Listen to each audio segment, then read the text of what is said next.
En esta ocasión vamos a trabajar sobre la masa atómica. Toda masa atómica está representada por la letra A mayúscula. En química denominamos masa atómica a la masa de un átomo, que está comprendida en la suma total de los protones y de los neutrones que se encuentran en el núcleo.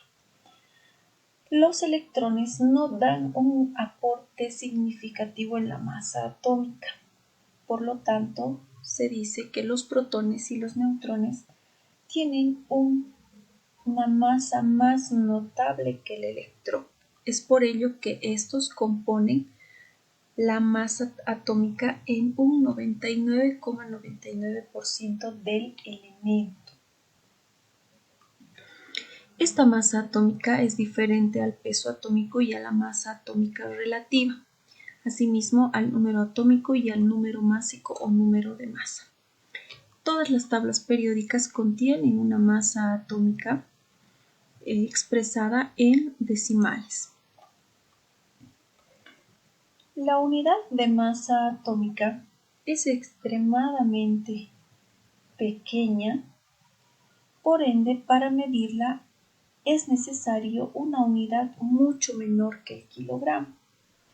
Dentro de la nomenclatura UPAC, que es la Unión Internacional de Química Pura y Aplicada, consideramos como unidad patrón internacional de la masa atómica a la unidad de la masa atómica unificada, que se va a representar por la letra U o también por la llamada Dalton, que se simboliza con la letra Da, dando como resultado una unidad de masa atómica denominada UMA, que se dice que equivale a una duodécima parte de la masa de un átomo neutro y no enlazado, como es el carbón, en su estado fundamental. Por lo tanto, decimos que una unidad es igual a la masa de un carbono dividido entre 12. Para simplificar el trabajo, vamos a tomar el valor que una UMA corresponde a 1,66 por 10 a la 24 gramos.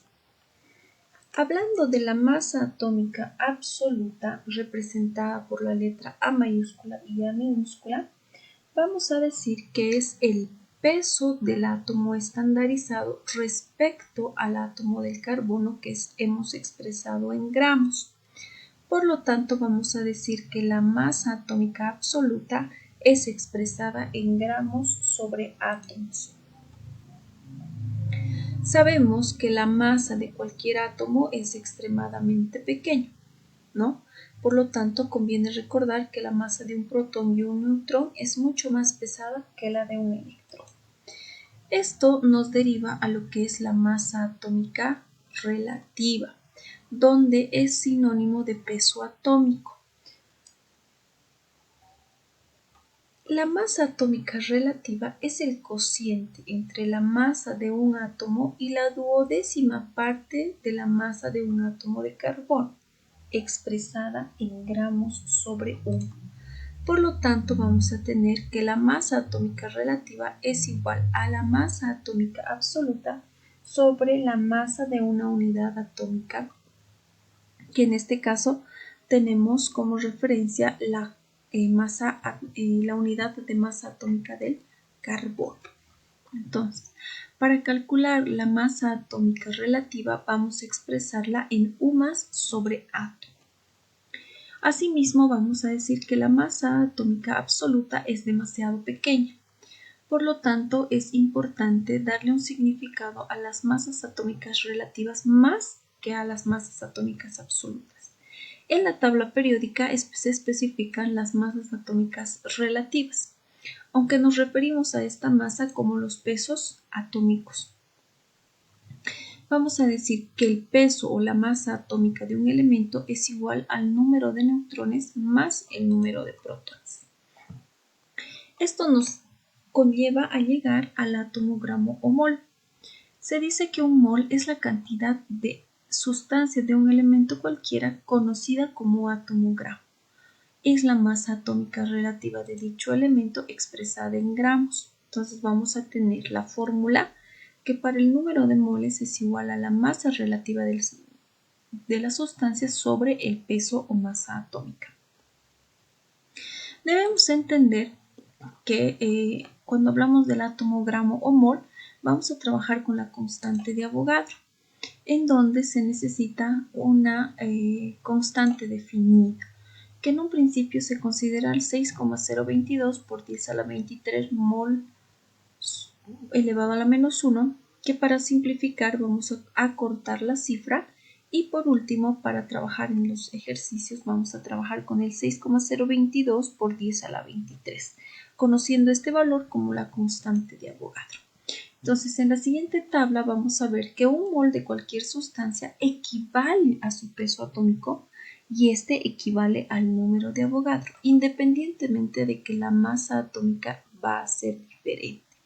Por ello decimos que el hidrógeno tiene una masa atómica de 1. Esta masa atómica es equivalente a un mol y este mol es equivalente al número de Avogadro. Y hacemos la comparación con el oxígeno, ya que este tiene una masa atómica de 16 y esta masa equivale a un mol. Este mol equivale al número de Avogadro. Necesitamos encontrar o ver ciertos métodos para calcular el peso atómico. Uno de ellos es el método que plantea la ley de Dulong y Petit.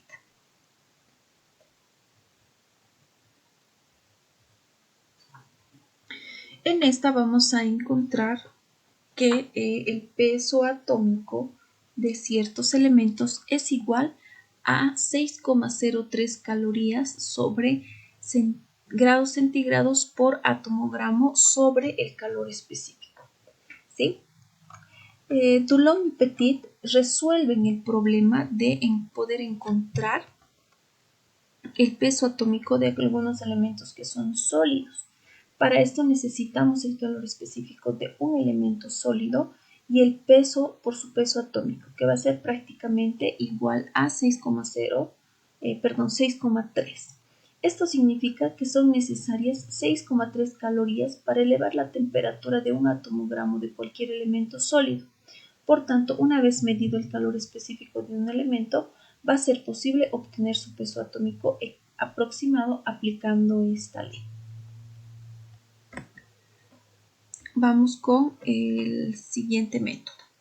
Para encontrar el peso atómico de los líquidos, el método Victor Meyer se plantea la solución, para lo cual se necesita que el compuesto que ha de medirse cumpla las siguientes condiciones. Primero, que esté en estado sólido o que esté en estado líquido y que pueda pasar al estado gaseoso a menos 20 grados centígrados por debajo de la temperatura del equipo y que no se descomponga al calentarse. Así se obtiene la fórmula del peso atómico de los líquidos es igual a la masa de la muestra sobre el número de moles. La masa se puede medir fácilmente en una balanza, mientras que el número de moles no va a ser tan sencillo de calcular. Aquí es donde el método de Victor Meyer entra en acción. Para ello se debe tener un equipo, como se ve en la imagen, dentro de otro tubo de vidrio, ¿no?, más grande, que se llama camisa, el cual tiene el fin de calentar al tubo de vaporización. ¿No? La camisa tiene un líquido que se utilizará para calentar el llamado líquido calefactor.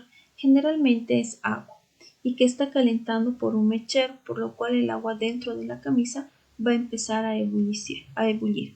Por tanto, toda la camisa estará aproximadamente a 100 grados centígrados. Esta camisa tiene conectado en la parte superior un condensador que funciona como agua a temperatura ambiente. Este va a enfriar los vapores del líquido calefactor, evitando que se escape a la atmósfera. El tubo de vaporización que está conectado a la campana de los gases se encarga de recoger los valores y de medir la cantidad de moles de aire que van a ser desplazados. De esta forma es que podemos llegar a trabajar el peso atómico de los líquidos según el método de Victor.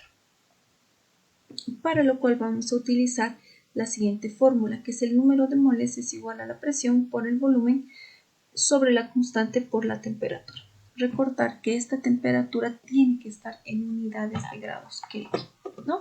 Y que vamos a usar la constante de 0,082 litros por atmósfera sobre mol por Kelvin. Para encontrar el peso atómico de los gases vamos a utilizar el método de Stanislao Cannizzaro, que fue un químico. Él determinó que un mol de cualquier gas ocupa un volumen de 22,4 litros a una presión atmosférica y a una temperatura de 273 grados Kelvin. Al determinar este volumen, que también es conocido como volumen molar, se hace posible calcular la masa atómica relativa de algunos elementos. La masa atómica de un elemento gaseoso se va a calcular multiplicando la densidad de dicho gas en condiciones normales por el volumen molar dividido entre el número de átomos que formará la molécula de un elemento, como podemos ver nuestra fórmula, donde el símbolo griego expresa la densidad del volumen gaseoso en condiciones normales, el volumen molar y SI el subíndice de la fórmula molecular del gas. De esta forma vamos a entrar a lo que son los número de neutrones, que se calcula restando la masa atómica menos el número atómico. Vamos a ver que según el número de neutrones encontramos tres variaciones, que son los isótopos, isóbaros e isótonos. Los isótopos son nucleídos de un mismo elemento, por lo tanto van a tener mismo número de protones pero distinto número de neutrones, por tanto la masa va a ser diferente. En los isóbaros tenemos igual número másico pero diferente cantidad de protones y neutrones. Son dos átomos de diferentes elementos. Los isótonos tienen igual número de neutrones pero diferente número másico y distinto número de protones. Es calculado en diferentes elementos. Muchas gracias por su atención. En el siguiente video continuaremos con el tema.